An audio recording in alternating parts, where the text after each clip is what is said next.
how to check the battery health on your iPhone 6s.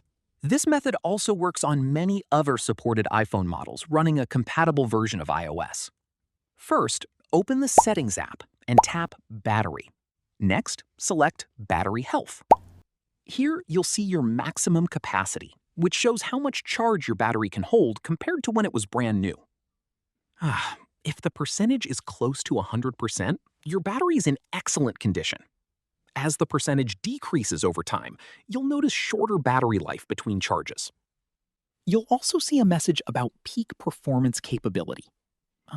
If your iPhone has experienced unexpected shutdowns because of battery wear, iOS may display a performance management message.